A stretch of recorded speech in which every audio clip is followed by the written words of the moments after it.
folks. Good morning, folks. My name's Declan Morris, and we're delighted, Extern Northern Ireland are delighted to be here today presenting at the Frontline Network Annual Conference. We're so grateful to all the team at Frontline, and let me just start by saying a huge thanks to Amanda at Frontline for engaging with myself over this last year or more, and reaching out to Extern here in Northern Ireland to come to the conference today and speak to us. Thank you so much for I suppose, tuning in and listening to us. Just to tell you a little bit about our presentation today before I continue. We, as in me, Iain and Kim, who are joining me today, my colleagues at Extern and I, are here to sort of talk about some of the responses that we have made in Extern throughout the years in trying to overcome some of the barriers for the people that we engage with in the homelessness sector. We don't profess at all to be the experts. We are one organisation of many organisations in Northern Ireland who carry out some innovative work. We're just, as I say, extremely grateful that Frontline have approached us in Extern to come and speak to you today. Just before I go on, I want to also sort of just set a bit of context about what we'll talk about. We will talk, certainly I will talk about the project that I manage specifically, which is the Extern Homes housing project.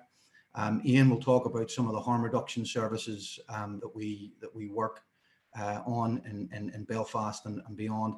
And Kim will obviously present on the information and services around our floating support services, and particularly our multidisciplinary homeless support team, and specifically about our homeless travellers project. Extern have a vast array of various homelessness services. These are just a few that we have decided we think are sort of relevant for today's topics and relevant for some of the other speakers that you've heard from today and will continue to hear from today.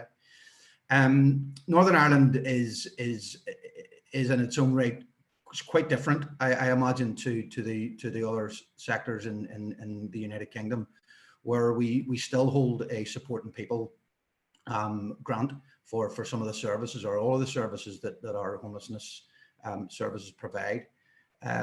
Just to set that in context, the Northern Ireland Housing Executive is the main body in Northern Ireland who oversees homelessness and holds the duty to house people who are statutorily homeless. And I only talk about this just to set some context. It's really just to sort of give you an idea of where we sit within that and where our services sit within that. So the Northern Ireland Housing Executive oversees the duty to house people who are homeless. They assess people as to whether or not they are statutorily homeless. And I suppose we then, as an organisation, like many others, receive supporting people funds or grants to provide some of the preventative services and services on the ground to support people who are homeless or at risk of homelessness. So that's really just to set that piece in context. I want to further say that we in Northern Ireland, and to not to sort of lean on the stereotype too much, we can talk and talk, we can tell a story.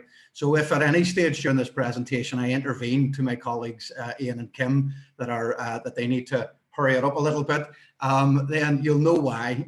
We're very conscious that we need to stick to the time, but equally very, very conscious that we want to hear from you. If there are questions, please stick them up in the Q&A box, and we will try and make this a conversational piece with Extern about the services that we're going to speak to you about today. Okay, so just setting the context as far as homelessness is concerned, in Northern Ireland. This is just to give you a sense of some of the statistics in Northern Ireland from 2019 and 20. The key element here for me is really to look at the context of these numbers against 5 years ago. Northern Ireland historically has had a number in and around 20,000, 19,000, 18,000 presenters to for help or assistance because of their homelessness situation. That number has been reduced over the recent years, and that's a good thing. Unfortunately, though, the numbers of people accepted as statutorily homeless or full duty applicants, as we refer to them, has seen a massive increase. And you can only see that when you compare the figures from 5 years ago, that there has been an increase of 11% of those who have presented who have been deemed statutorily homeless. So you can see that there's been immediate, and over the last number of years, an increased need in housing people who are or who have been deemed statutorily homeless and therefore require housing. Historically, the reasons haven't changed that much. Very much, we see a large proportion of the people who are presenting as homeless are saying it's because of accommodation not being reasonable. And I imagine that unreasonable accommodation is based on a number of things, perhaps size criteria. Houses aren't big enough to fit the numbers of families or the size of families that are living in it. The condition of those properties that they're living in have deteriorated to an extent that they're just not safe for people to live in, among other reasons. Obviously, sharing breakdown and family disputes still become a large reason for a lot of people's homelessness. And the loss of rented accommodation is becoming a much more increased issue. And I'll talk a little bit about that as we go further in. Obviously, there's continued historic reasons around domestic violence, marital and relationship breakdown, and neighbourhood harassment, something that obviously in Northern Ireland we have seen over the years be a big issue because of our historic sort of geographical divides across not just Belfast but Northern Ireland as a whole. So just to look at some of the barriers to housing, and I suppose this is an introduction to my project, Extern Homes. We know, again, I imagine it's the same across all regions in the UK, that social housing just isn't being built at the rate that it's required. And I touched on the increased need for that when we look at those people who are deemed statutorily homeless is on the increase. So when that's on the increase and social housing not being built at the level that's required, we have a problem. We have a serious problem. With this, though, we have seen an increased reliance on the private rented sector to assist homelessness, and as much as that is welcome, what it has done is obviously seen increased barriers to affordability. Again, I imagine that is something that is shared across the region, the UK region, and the need for people to be able to afford deposits, top-ups, excuse me, slip top-ups and rents. These are things that again, historically, the people that we engage with and the people who find themselves homeless historically cannot afford, because the majority of people who find themselves homeless are coming from a very sort of poor background, or certainly from backgrounds where they are reliant on welfare benefits or state benefits. As well as that, we see increased barriers around local housing allowance rates and the welfare reform changes that have prevented access to the PRS, again, very much related to affordability. Local housing allowance rates not being set at a level that allow people who are reliant on them or reliant on housing benefit to be able to afford the private rented sector. And more specifically to that, we find a big problem with under 35s in Northern Ireland who are only able to afford what we call the shared room rate of local housing allowance, which essentially means that anybody that is reliant on housing benefit or local housing allowance under the age of 35 who are not from a background, and there's a few stipulations around those who can't and are under age of 35, they essentially have to look at shared living. And that again becomes a particular issue, and more so a bigger issue when you think about the current climate and you think about the last 12-15 months that we have all had to deal with with the pandemic and the outbreak of COVID-19, where safe spaces for people to live and people living in large groups isn't necessarily the safest and most healthiest way to live in the current climate. So to talk to you a little about, and hopefully that sets the context a little bit about not just the Northern Ireland scene, and it doesn't go into a massive amount of detail. As I say, I don't profess to be the expert, but these are just some things that I thought would be useful to set the context of our presentation today. So like I said earlier, Extern Northern Ireland's homelessness services is quite vast. Extern Northern Ireland has a vast array of services, not just in homelessness, but in youth services as well, youth and family services and mental health addiction services. And certainly you'll hear a little bit about that and its context within our homelessness delivery. But our homelessness services particularly span across a number of areas, not least supported accommodation, so that historical hostel living accommodation, and we have 3 units across Northern Ireland, particularly looking at people who have offending backgrounds or difficulties with alcohol and drug use. We have an array of floating support services or tenancy sustainment services across Northern Ireland too, and I think lest I talk about that and leave that for Kim to touch on later on. But more specifically, the 4 that I've highlighted or put an asterisk beside are the 4 areas that we will talk about today and explain a little bit more about what we have done or what we've tried to do over the last number of years to overcome some of the barriers that we've already talked about. So one of those is the Extern Homes project, which I currently project manage, and I'll talk to you a little bit about that. Our harm reduction services, I leave that and I'll speak no more until I introduce my good colleague Iain later on after I've spoken. And our multidisciplinary homeless support team, or homeless support team, and our homeless traveller support team, which again I'll speak no more about and leave that to Kim to talk about at the end of our presentation. So Extern Homes. Essentially, Extern Homes was created as a result of the growing or increased reliance on the private rented sector to provide an out or provide an option for people who are homeless coming out of hostel living, and provided it at a time when there was an increased need, particularly on the streets of Belfast. And essentially what we did was we took a leap of faith, and I think it's fair to say that Extern did take a huge leap of faith in trying to secure the finances to go out and buy properties ourselves.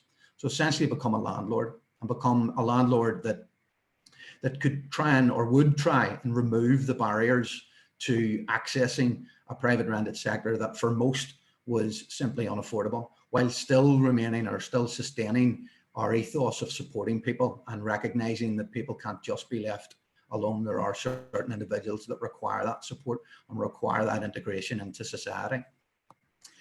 So these are some of the things that we went about trying to achieve with Extern Homes. Currently, we have a small housing project. We have massive ambitions to grow it, and that's entirely based on the fact that the need remains there. So certainly we have 10 properties across Belfast. These were properties that we bought in a variety of areas, but certainly areas that were affordable to us, because as much as it was a leap of faith in securing the finances for this, it was something that we had to make sure came in at a cost-effective rate. Not least because what we wanted to do was we wanted to provide a service that did not and does not ask for deposits. It does not ask for top-ups and rents. We do not set rents at market rates. We set them at the rate of entitlement of the individuals who are being housed in them. So it's a variety of properties. We have 1 beds, only a couple of 1 beds, but again, another barrier, hard to come by 1 bedroom units. And subsequently that makes it very difficult because the predominant population of people who are homeless in Northern Ireland are single individuals. That being said, that hasn't stopped us, because we have been the landlord and because we have been able to control how the project operates and how it self-finances itself. We have been able to house people, single individuals, into 2-bedroom properties while still only providing rent at their entitlement rate. So not actually charging rent at a 2-bedroom rate just because it's a 2-bedroom property. We're charging people what they're entitled to so that we make it affordable to them. And this is done in very much in partnership. The whole project is done very much in partnership, or certainly collaboration, with a variety of services in the sector and the community. I talk about the use of appropriate floating support services, and I think it would be remiss of me not to talk about the Homeless Prevention Forum, which I currently co-chair with my colleague in the sector, Paul Fleming from NIACRO, another organisation in the sector that does some wonderful work. The Homeless Prevention Forum, I think I just want to stop for a minute and explain a little bit about that work, because it's, again, I think a great initiative that we looked at bringing together essentially floating support services across the Belfast and Greater Belfast region, so that we could come together as a deliverer of service, very similar services, albeit to very specific and different client groups, to come together and share practice, come together and see what it was that we shared as floating support services, how we could work more closely together, how we could be more aware of each other's needs, how we could work collaboratively perhaps to improve what we do, to promote the use of floating support services, how we could ensure that those who required our service were getting, and this was key for us, getting the most appropriate floating support services. Because I think historically what we were seeing was organizations being approached who perhaps weren't the most appropriate service because the person's needs were not matching that of the floating support provider, and therefore the forum wanted to promote the idea that actually we need to be more about the service user and the service user's needs, and ensuring that they get matched with the most appropriate service in the sector. So the Homeless Prevention Forum, formerly known as the Homelessness Prevention Floating Support Forum, which was too much of a mouthful, so we decided to just narrow it down. And narrowing it down didn't harm it at all. I mean, at the end of the day, that is what floating support services historically were set up to do, to prevent homelessness. And I think it's important that we all try and get back there. I think in the current climate, that's proven extremely difficult, where a lot of floating support services are dealing with crisis and dealing with crisis interventions. And I think that's just a sign of where we are in the sector, unfortunately. But amazing services across the board. And for me, just really, really important as the co-chair of that forum, just to do a bit of a shout out to my colleagues in the Homelessness Prevention Forum. But you can see why such a forum was extremely useful for me setting up the Extern Homes project. It meant that I had a knowledge of those providers in the sector who I could reach out to if and when any of our tenants required that additional support to sustain their tenancy. One of the other things that we were keen to do was obviously to engage those tenants into local services. So looking at welfare advice services, looking at, unfortunately, food banks, and perhaps when people are in food poverty, being able to engage with their local provider for that. And again, just to establish much more interdependent tenants who have come from a very dependent culture, to try and make them a little bit more interdependent or independent of some of those supports, and being able to act upon those things themselves. Some of the other things that we've been able to do, again, a bit of a shout out to other colleagues in the housing association movement. We set up incentives for tenants to save for longer term tenancies, because essentially what we wanted to do was create Extern Homes as a step up or a step down, wherever you want to look at it, approach to moving people who were perhaps stuck in hostels or that traditional homeless hostel environment. They were perhaps there because they weren't full duty applicants. They were not going to avail of social housing, and therefore reliant on the private rented sector, who was predominantly too expensive for them. So that was one of our key client groups. But equally for those who were full duty applicants and waiting on being housed, and because of the social housing bill not being at the rate that it needs to be, perhaps it wasn't appropriate for them to be in hostel accommodation anymore, and that it was important that we move them out of that for their own well-being, and particularly for their own mental well-being.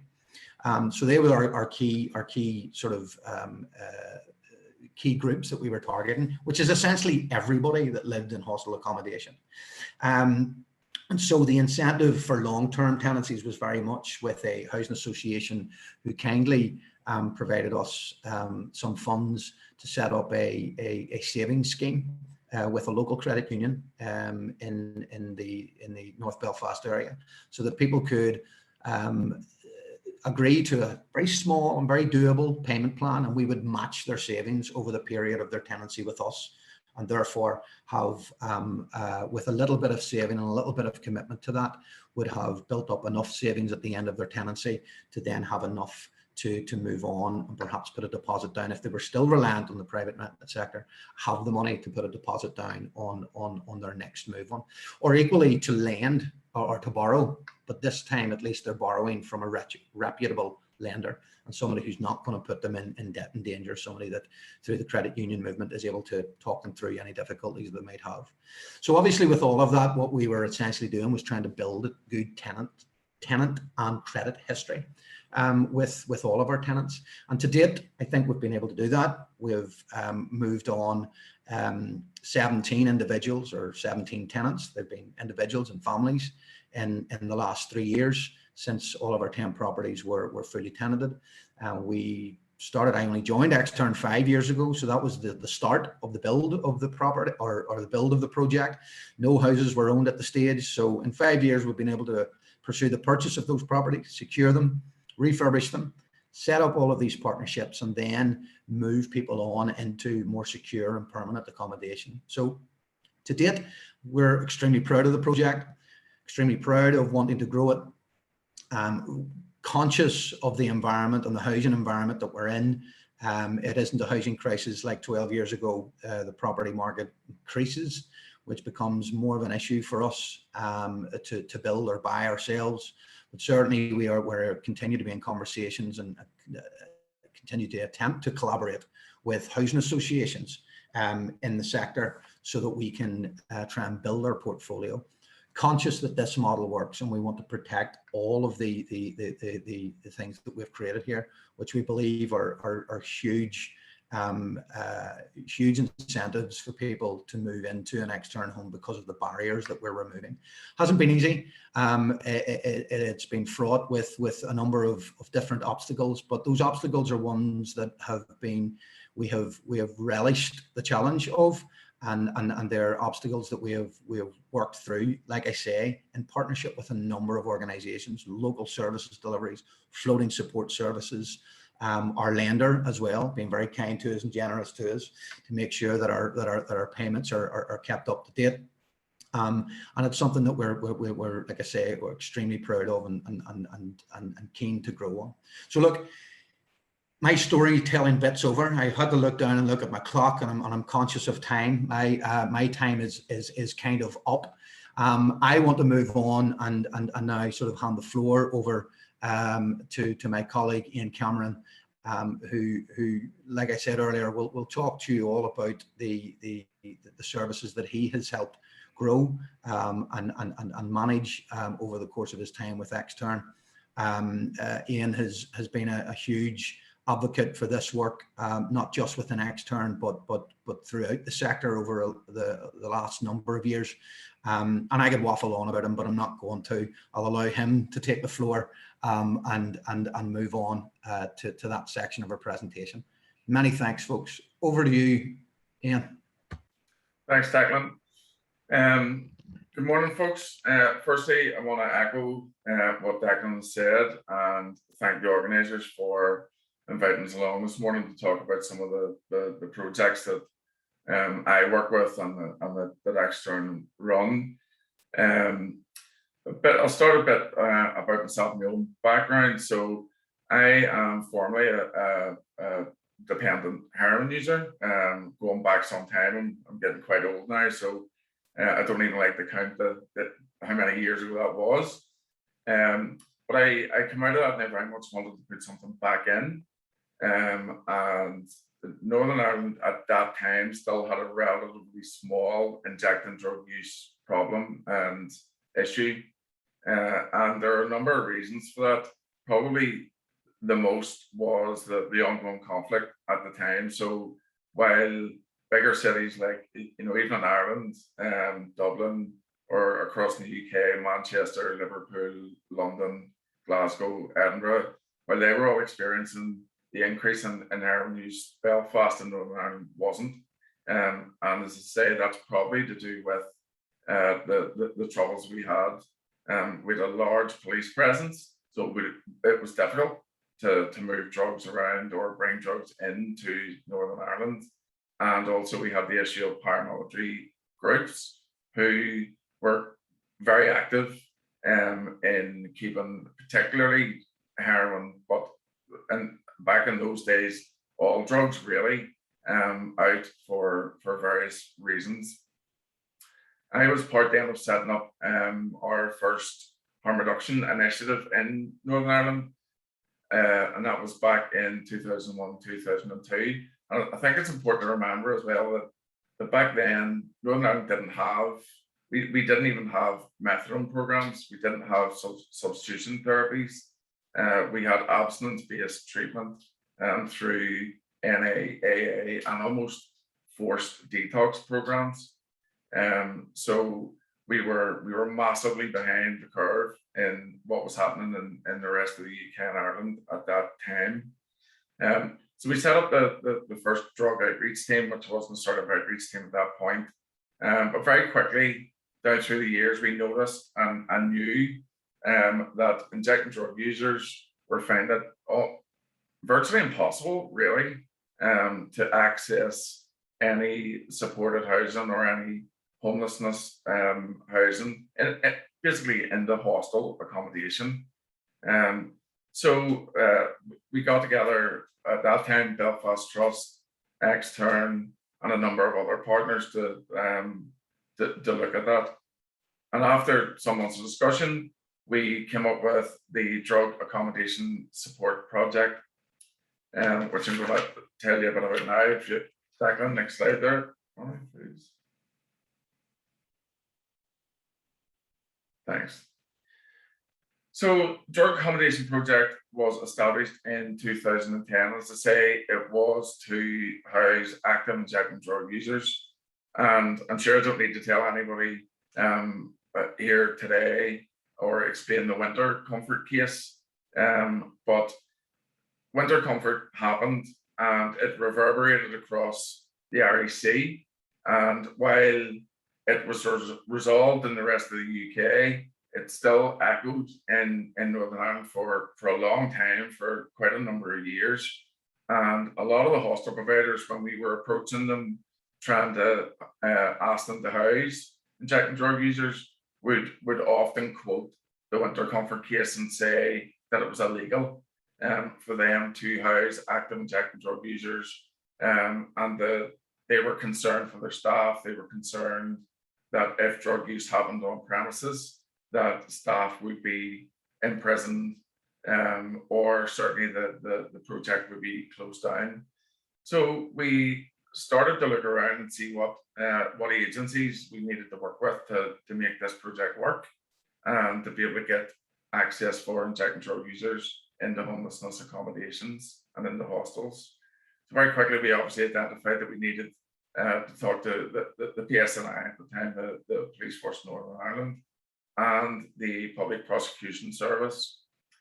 And we were it took probably about 6 months of discussion with the Police, Public Prosecution Service, the Northern Ireland Housing Executive, Extern as one of the hostel providers, and other homelessness agencies and representatives in Belfast.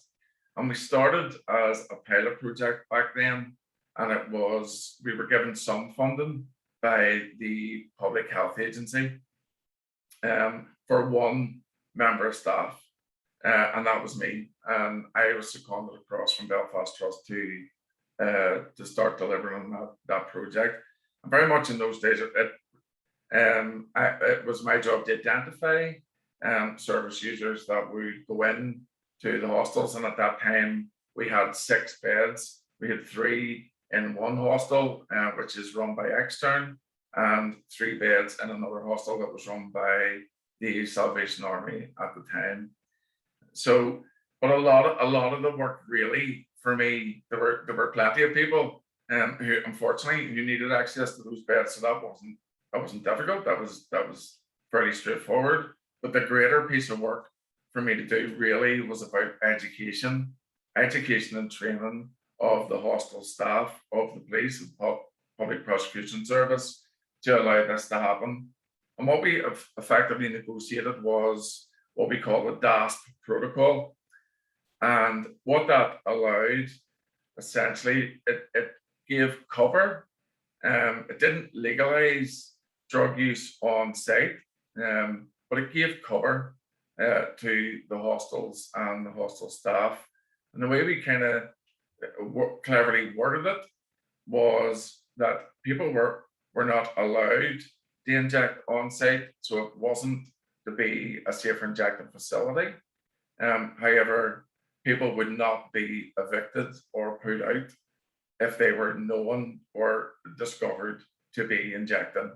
And I think, remember rightly, we're going back some time, the law really states that any housing provider, if they know that drug use or drug dealing is happening on their premises, they simply have to take action about that. They don't necessarily need to inform the police. They don't necessarily need to put somebody out of the hostel, but they need to take action. And that's where we stepped in and said, well, the action that we are going to take is to try and get that person to agree to access services, to access needle exchange, to access substitute prescribing, to access counselling support, whatever that person wanted. It wasn't insisted, they weren't forced, but it was with help and support to try and get those people the support and the treatment that they wanted and that they needed at that time. We've progressed on from there, really, the point now where we have, up to 12 beds within the Extern's Ormo Centre hostel. And again, we continue just to assist service users to stabilise and support them to move on to maybe more appropriate accommodation, or on into Extern Homes, or into once they get housing executive accommodation or an offer of that. And we have, and Kim, I won't talk about it, but Kim will go on to talk about the floating support services that we provide then as people move on.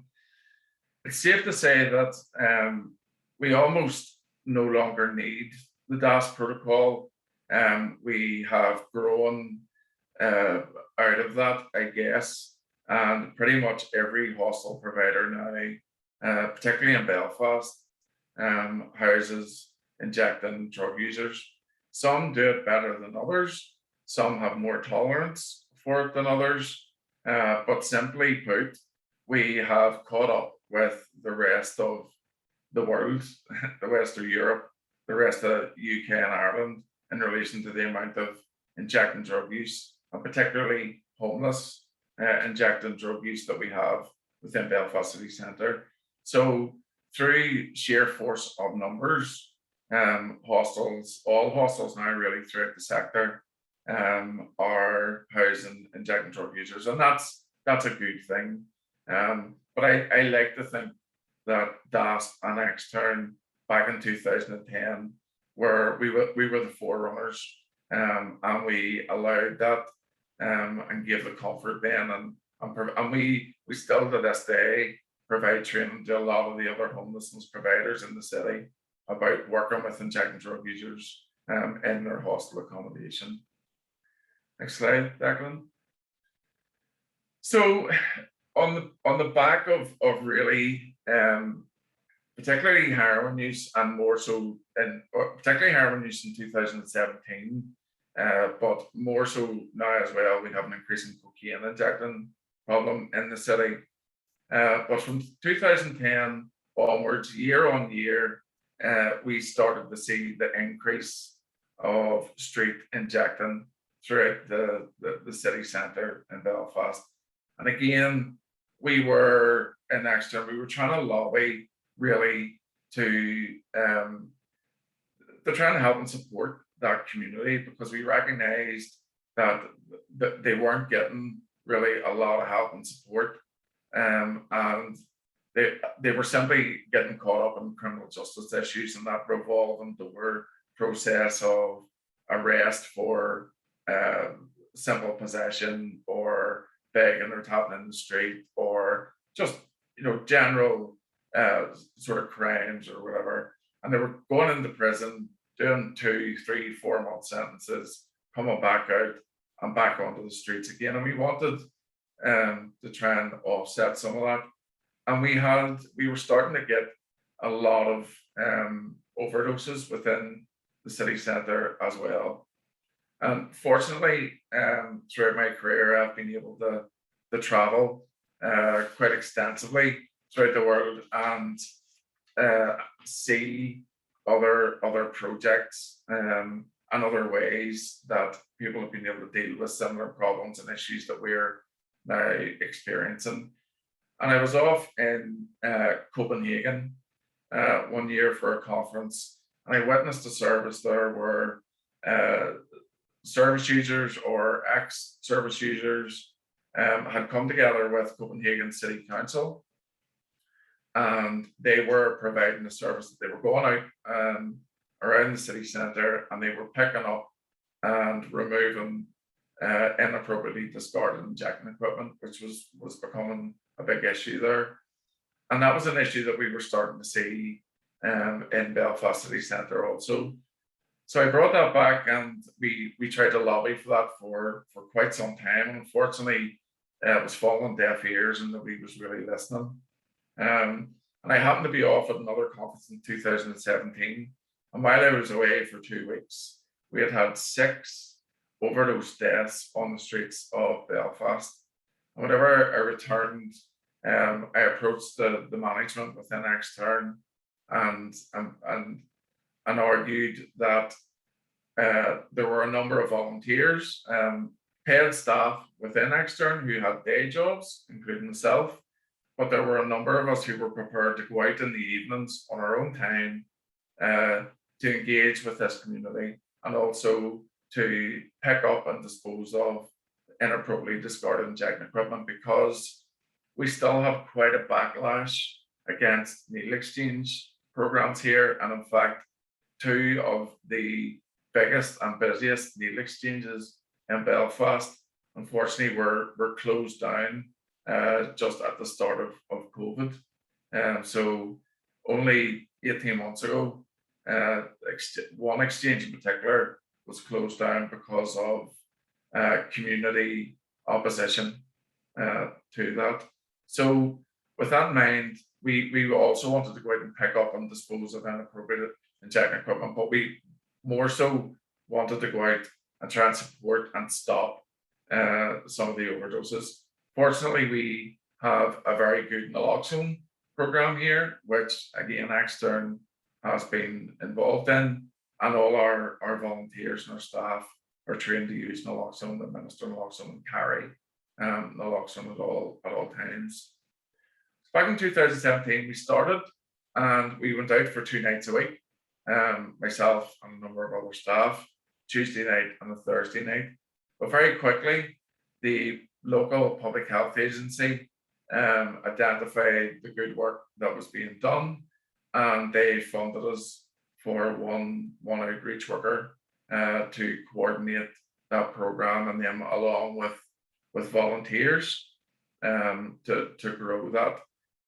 So the project has grown.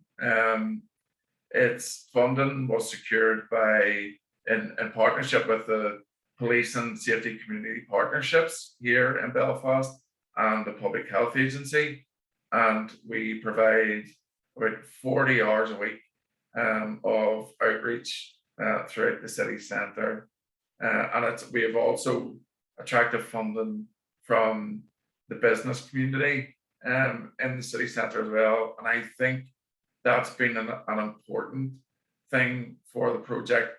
The business community very much support it, because we pick up the inappropriately discarded equipment, and that's obviously a win for them and Belfast City Centre.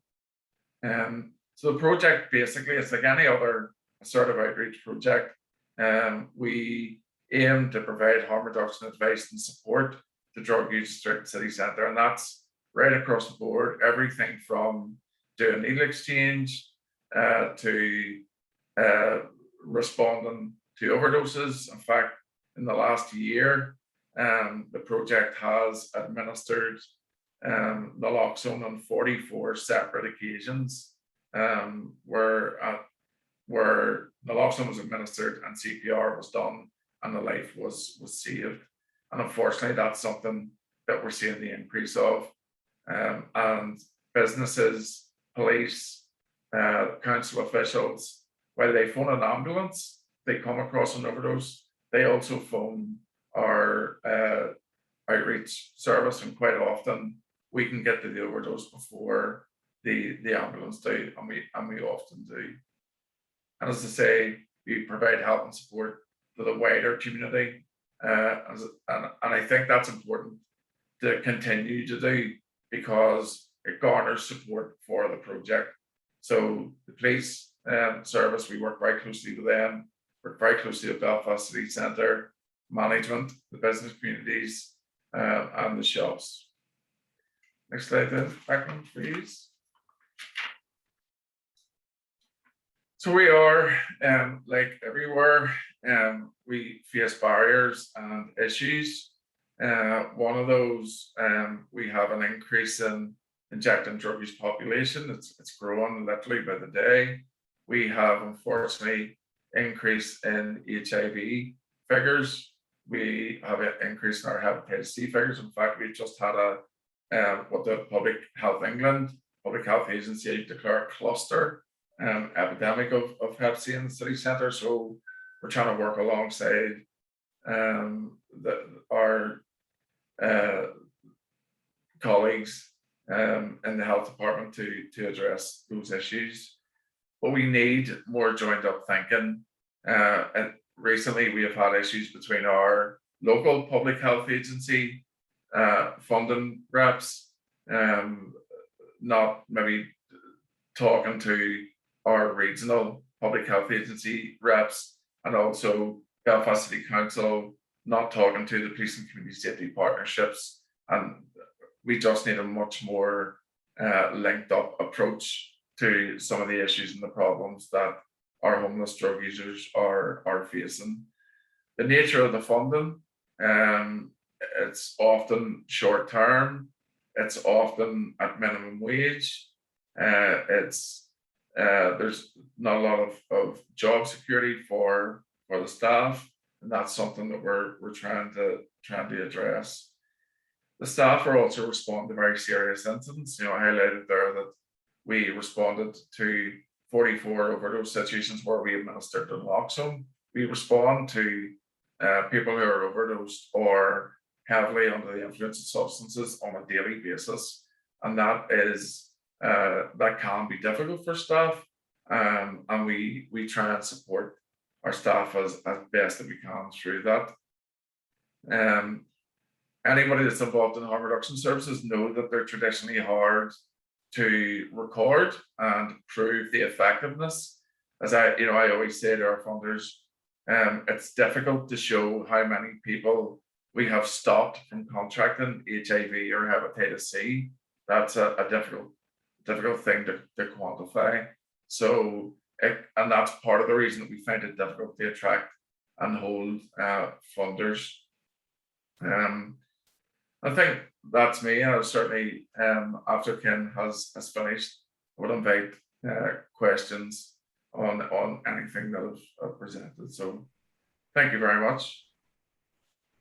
Cheers, Iain, much appreciated. And like he said, and like Iain said, folks, lots there that I think certainly I found myself scribbling down a couple of notes. So if you have nothing for Iain, I certainly do. But look, without further ado, we'll move on to my colleague, if I can actually make this work. I can indeed. To my other colleague, Kim McGarry. There's no point me talking about the services that she has laboured over this last number of years with Extern. Kim has, if you look at her bio, has a vast array of experience, not just here in Extern in Belfast, Northern Ireland, but in England also. I think it's fair to say plied her trade and started her social work trade in England, and some very innovative projects there. But certainly Kim's here today to talk to you more about our homeless support team and our traveller support service. Kim, over to your good self. Thank you, Declan, and thank you, Frontline, for this opportunity today. We're very excited to be a part of it. So the multidisciplinary homeless support team originally set up in 1998 on a very small scale out of one of our hostels. In fact, it may have been 2 workers, where Extern had identified a need that there was a small proportion of the homeless sector who were struggling to engage in services. And I suppose as the years went on, unfortunately, the need has grown and therefore the team has grown. So we are a team funded by the Belfast Trust, the Housing Executive, and Supporting People. And I don't really need to go into any of that because Declan kind of explained the context of that before. So the idea of the homeless support team is that it's a low threshold engagement for those with multiple needs. So we have no specific criteria, you know, it's very inclusive. All that really needs to happen is that someone is at risk of homeless or is homeless and has some sort of complex needs. So the team is a professional social work team. The reason behind this is that we are skilled in working with the service user group and offering complex needs assessments.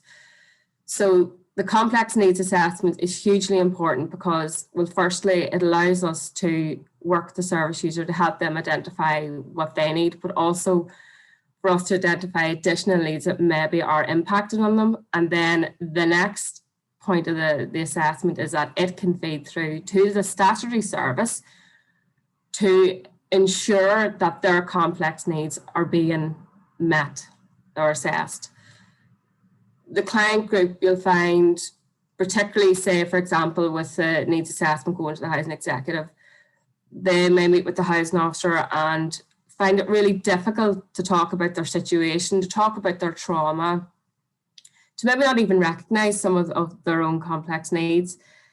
And our role as a skilled worker is to be able to get the best out of the service user so we can put this across. Because, I mean, as we know, it's difficult to talk about your issues. And when you go into like a statutory environment and you're sitting at a table and you're telling one person your story and then you're having to tell it again to another person, then to another person. So that cuts that whole, you know, reliving the trauma out, and we will provide that assessment to, in particular at this point, the housing. The idea behind that is that we will work then with the housing officer, the district, to ensure that suitable accommodation is sourced where we can. To be fair, over the last 5 years, it's become more increasingly difficult to have that choice. And again, that's just due to the fact that there's such a high demand on services, particularly in the homeless sector, and that the choice of accommodation options, you know, it's not the way it was because the demand is so high and complex needs continue to become more intense and increase as society. I mean, we're just coming through a pandemic and, you know, we're all waiting for post-COVID impact on mental health and what that's going to look like. And Buff touched on that earlier on, impact on service users, but also on the staff and how we support our workforce to come through this, to continue to provide high levels of support. So we're based on a harm reduction ethos. We will work to where a client wants to be. We meet clients at their point of need. And again, it's like Buff talked about, it's an assertive outreach approach. So we are an open access service. We see anywhere between 1,000 and 1,400 referrals a year. We're a city centre location, which is really good because people can come in through the door and access us. And a way to remove a barrier, I suppose, is we have a duty worker on every day. So there's that instant access support. We are not a traditional appointment-based type service, you know, 3 missed appointments and that's you out of service, not at all.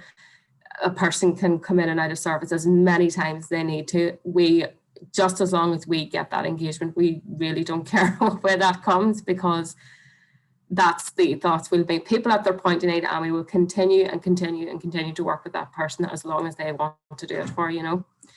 So the continuum of support, like I said, we look about prevention, assessment and access, crisis intervention and sustainment services.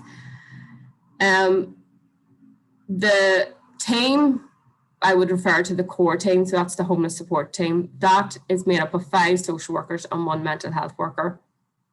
And then from the development of the core team, there's kind of been little offshoots where we've identified gaps and tried to add in a wraparound service, so to speak. And that would be our specialised floating support team.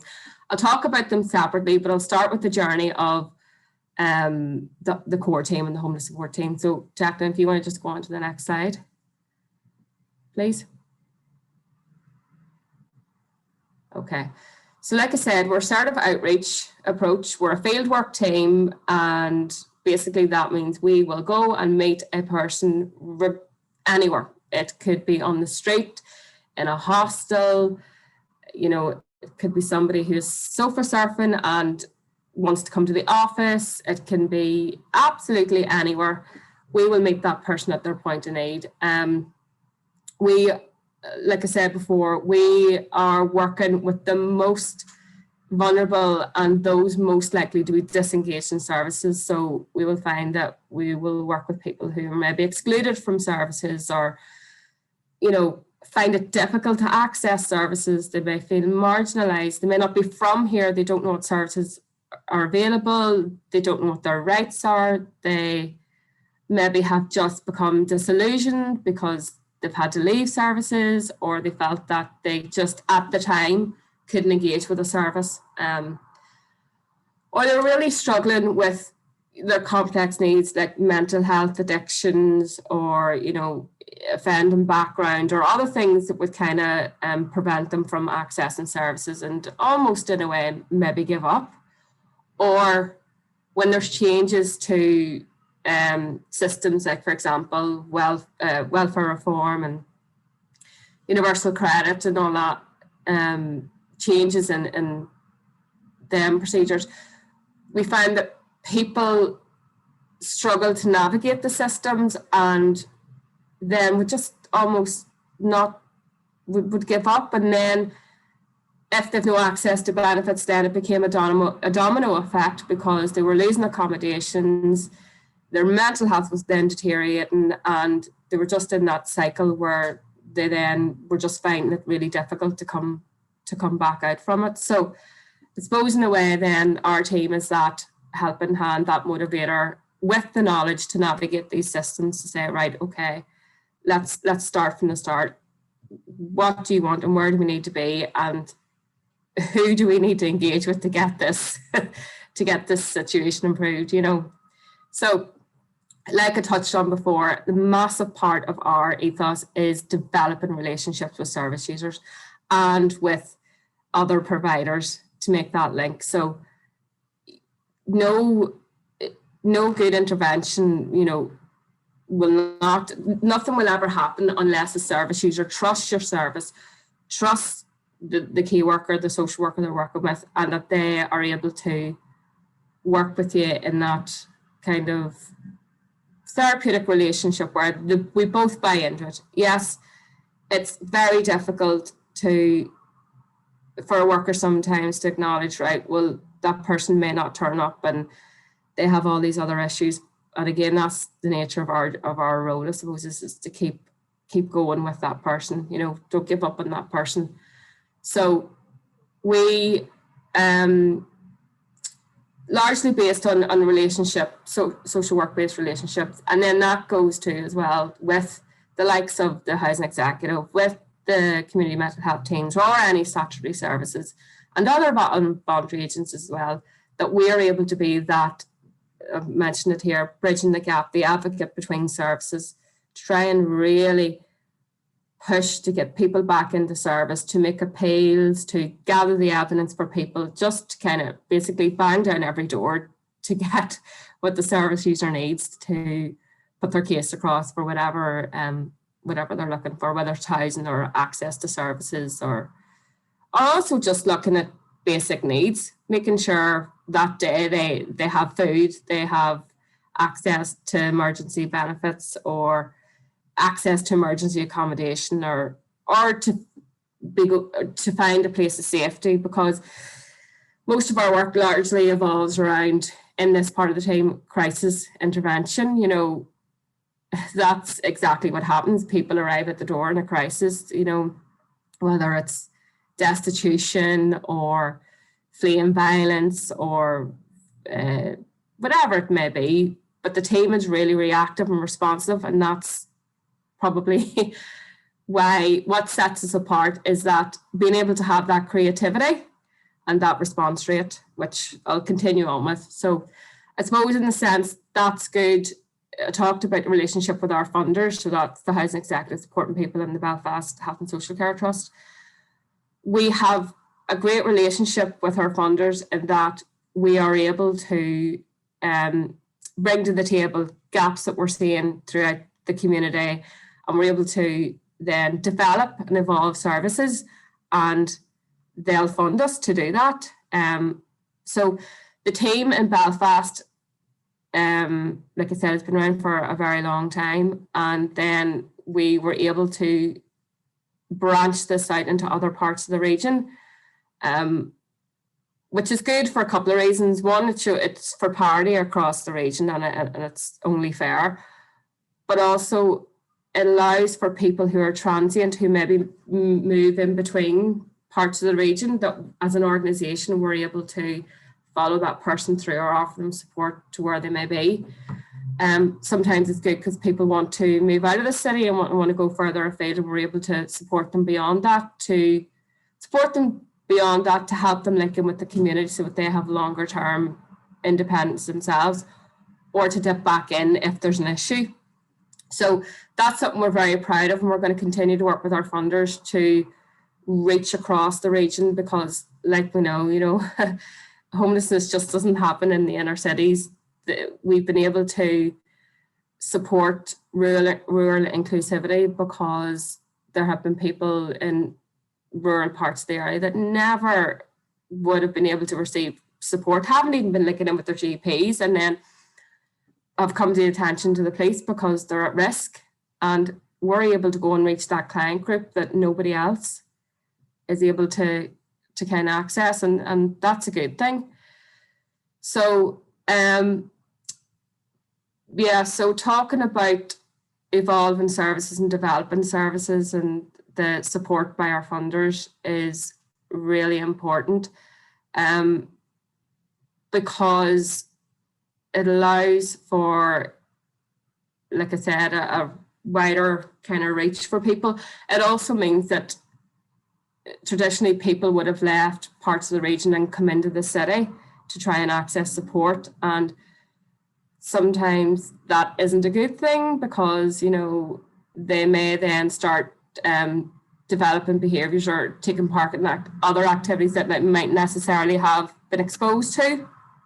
So from the core team then, having that role of working with somebody and trying to access temporary accommodation, trying to meet their basic needs, advocating and challenging on their behalf, and putting through professional social work evidence-based assessments, and excuse me, and then when a person who then does hopefully receive accommodation, whether it's in temporary or whether we're making a case for longer term accommodation, we will continue to follow that person's journey through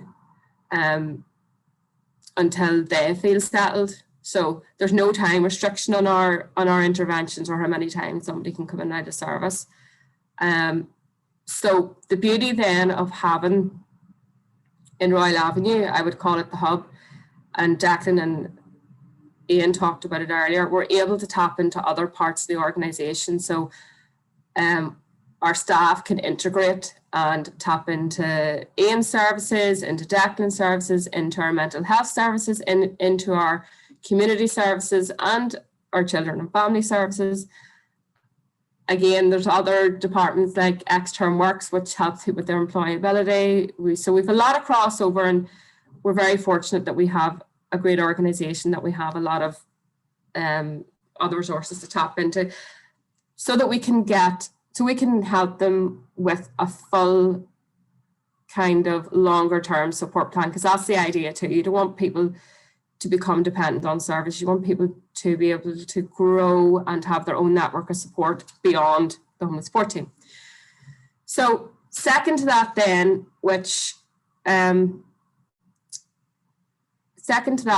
part would be the specialised open support services that have grown out of the homeless support team. So over the years, we would have kind of looked at the trends coming in, and then we realised, look, you know, hold on, we're now seeing more asylum seekers and refugees coming through, and I suppose in the last 7 years, you know, we've seen that need coming through. So we approached our funder and we were able to set up a dedicated refugee floating support team.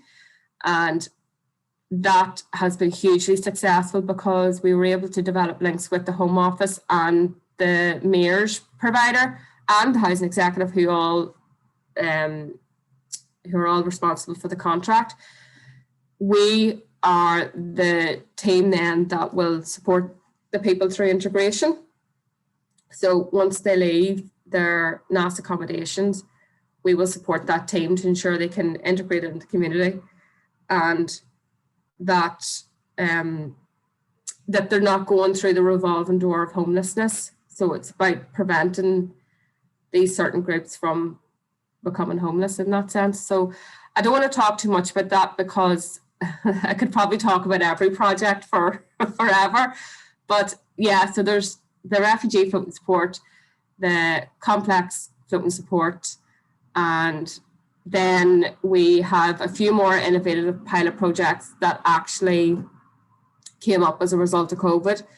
Again, our funder approached us and was kind of like, right, we are open to kind of looking at new creative way ideas. So we worked together and we came up with developing services like, for example, Mid-Ulster team, that's again reaching out into another part of the region where we were able to put support in for up to 30 referrals. And then the Southeastern Newcastle Tenancy Support Scheme, again, that is a really innovative scheme whereby there was a block of flats that were notoriously had a lot of antisocial behaviour, a lot of police presence, a lot of, you know, problems in the area, and the Housing Executive significantly invested into this block of flats, did them all up, and then with careful consideration, we were able to allocate these to tenants with support from Extern, a daily support mechanism. So that built around support is good because it gives the service users confidence, and also it's changing the perception in the community, and it's a really good model to follow through. So again, they're all pilot schemes, and you know, we're really proud that we're helping and making a difference to these communities and to the service users who want to live there. So yeah, and I suppose in terms of like us as an organisation, you know, we do take part in the strategy consultations, whether it's, you know, the homeless strategy or the mental health strategy, or just recently we provided support for recommendations for the immigration bill, because, you know, we're very acutely aware of how certain legislation and changes are going to impact on our service users. And, you know, we, from the frontline staff on the ground telling us this is what happened, to the service users saying, look, these are the problems I am having. As an organisation, we work tirelessly to put these issues back up and to keep being the voice for people, to try and make that change, because the guys on the street, you know, the workers on the street and the service users, they're the ones that know what parts of policy isn't working for them. So if I touch briefly then, if you want to just go on to I'll talk about the traveller. Do you want to turn the slide? Yeah, Kim, and I've just Right. we're getting Are we way over? No, we're getting bombarded with questions. So I'm just conscious I want our audience to be heard. Yeah, listen, I'll go very quickly through this. If we Like go I said, through this, I'm conscious of time, we go through this and then we can answer some of those questions from the guys. yeah, look, I'll race through this. I'm like I said, if anybody wants to get in contact when you talk about individual projects, there's absolutely no issues. So the Homeless Traveller Project, a good example of a specialist floating support service set up in 2017 again. We were finding in the housing executive that there was a number of people coming through from the travelling community being referred to us and realising that they weren't able to articulate their complex needs and they weren't getting accommodation suited to their needs or felt that they weren't. And we became that kind of conduit between the service user and that statutory provider. And the success of that was that people felt more confident to be able to access services, particularly statutory services. Again, it's all about assertive outreach, building trust and relationships, particularly important in a really closed community group. Mentioned here about the complex needs. I suppose the same with anyone, but I suppose differently for this group, there's a lot of cultural considerations and traditions and maybe assumptions that workers needed to be really skilled on and to understand. And the best way we were able to do that is to actually speak to people from the travelling community we work with and say, right, well, what is it? Where do you feel stigmatized? What is it? What are the issues? So built a service in and around that. And again, we lobby really hard for, an integrated strategy, but due to supporting people with their rights and promoting their rights and also looking at their health inequalities and saying, well, what isn't working? Are there any disparities or why are they less likely to engage in services and stuff like that? How do you work around cultural considerations in, being mindful still of legislation and, particularly this would raise its head in terms of child protection and adult safeguarding and issues like that. I suppose in specific where there's a crossing of jurisdictions, travelling community in essence is to travel and they will travel throughout the country. Where it becomes a supportive issue is probably in cases where we have had families fleeing serious violence or possibly where children have been moved through jurisdictions. And again, we have a responsibility as social workers and as an organisation, we take our safeguarding and child protection procedures very seriously. And if that's something that has to be done, we've no issues in doing it. And it's more as a supportive kind of role. And we find most of the times that when we do refer into statutory services, that they actually end up getting better access to support. So again, we're part of a traveller network hub in Northern Ireland, and that's good because that can provide holistic support. So that'll be like criminal justice, that'll be Bernardo, CRJ, it'll be Toy Box, it'll be the health inclusion, and then you have us. So we all have a little bit of a role, and we predominantly take to do with the housing and then support someone in the network and around it. So I think it's quite a skilled service, and again, it probably is largely successful down to the relationships that the staff have been able to make with the service users in such a close-knit group. Our referrals basically kind of are word of mouth throughout the community. So I suppose that's a really reassuring and good sign that people are choosing to come to us through word of mouth. So I suppose that speaks volumes about your work and your attitude and your commitment to wanting to help, the community. So I think I might have covered everything as quick as I can on that, because I do want to leave a bit of time for questions. But like I said, anybody wants to go on the website and see all our different services, I'm quite happy to go through them. So thank you. No problem, Kim. Really, really appreciate that. Let me echo that before I do look at our questions. I think we have about 5 minutes left. Yeah. Let me echo what Kim has said and let it be heard. I too am happy for anybody on the here today if they want to reach out to us, get in touch with us, I'm certainly equally as happy just to engage with people. I think you'll have heard through myself, Iain, and Kim that we're very much a collaborative partnership working organisation. We provide an awful lot, but we do that having worked very closely with lots of people. So Kim, Iain, if you can take your mute off, I am going to see if I can get up the questions that we have here. Let me see. How does Extern expect their staff to access affordable housing while paying poverty wages? How does Extern expect their staff to access affordable housing with poverty? I suppose that's a question. A question further higher up in our organisation. It's not one that I think certainly it reflects the issues that there are in society as a whole at the moment, and I think within the sector, I think funding is very, very difficult for all people in the sector. I think it's something that certainly needs addressed throughout.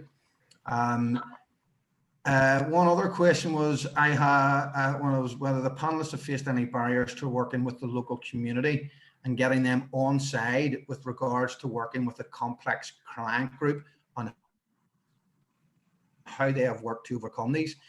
Maybe Iain, can I come to you with that? I think certainly I certainly think that was one that I had written down for yourself too. Yeah, I mean, it has been difficult. Yeah, have you the local community? Yeah, it's certainly something that's been difficult for us. When we opened our Royal Avenue service, which houses some of my teams and Kim's teams, we had a bit of a backlash from the community, very worried about the people that would be using the service. And I suppose the way I would answer that is within Extern and where we base our services, we view ourselves as part of the community. So, you know, I've noticed that in a lot of other services that, you know, they take the approach that whatever happens outside the front door is everybody else's problem. It's not necessarily ours, where we very much take the approach that whatever happens within the local community, we're a part of that. And we will respond to it. Recently, we opened a needle exchange facility right in the centre of Belfast. And before we even opened, we held a public event and we invited all of the neighbours and all the businesses into the needle exchange to, you know, just to meet with them and tell them the benefits of a needle exchange for society as a whole, but also the benefits of having a needle exchange near you. Again, like I said, we very much we go out and we remove inappropriate discards and inappropriate injecting equipment from wherever it is. We'll even go into cafes and shops if they're being used for people to be injecting and there's injecting equipment there. We'll go in and assist and we'll move that for people. So it's like, it's just, for me, it's just about explaining why you're providing the service and the benefits that service has to the wider community, but also to the local community and the businesses that surround you. And we have found that generally brings people along. Yeah, it's dispelling the fears, isn't it, Buff, and talking to people and listening to them and saying, right, well, what is it that you're actually fearful of? You know, we would have that, I suppose, in terms of when we're relocating refugees in, you know, certain parts of the community where, and again, like you said, Buff, one way around that is having community events involving the community. And one of the biggest kind of community events was meeting the neighbour kind of thing, you know, in areas. And I'm really glad to say that it's been such a really good integration, and particularly in through schools where kids are mixing and stuff like that in local community centres. So yeah, it's about education and just talking, isn't it? And dispelling fears. Folks, there's one last question. I'm conscious our time is going to be up very, very quickly. One last question here is that we saw in the opening presentation from the Frontline Network that workers in Northern Ireland had the least confidence of the 4 nations in the response of their governments to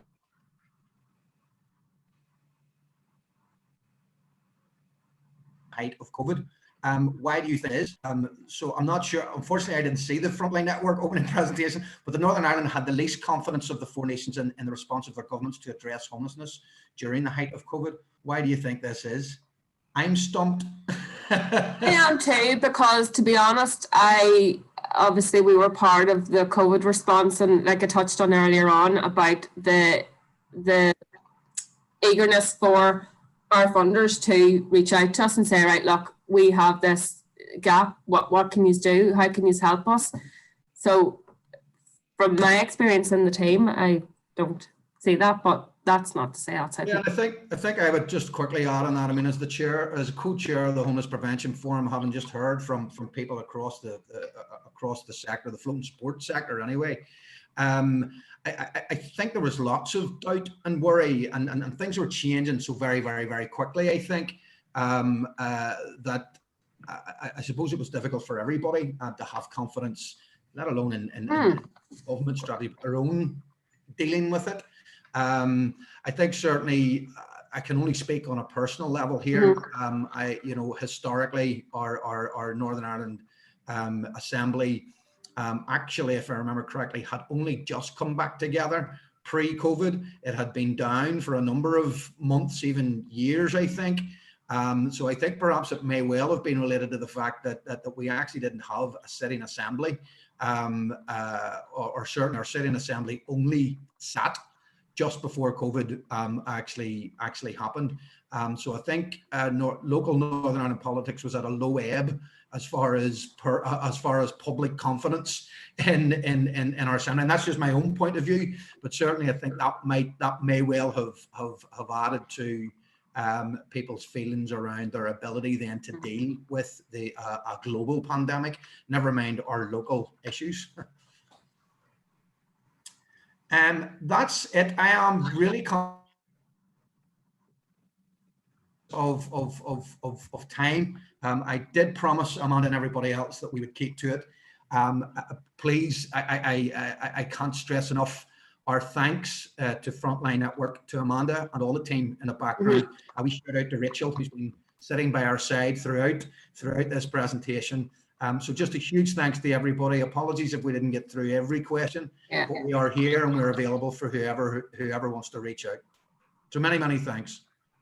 Thank you so much for presenting. Yeah, it's been a brilliant session. I'll stop the recording now and end the session. But yeah, thanks for taking the time to share that insight. And we've got a cracking schedule for the rest of the day. So look forward to seeing lots of you there in the other sessions. Thanks very much. and thank you, Rachel. Right. Thanks, Rachel.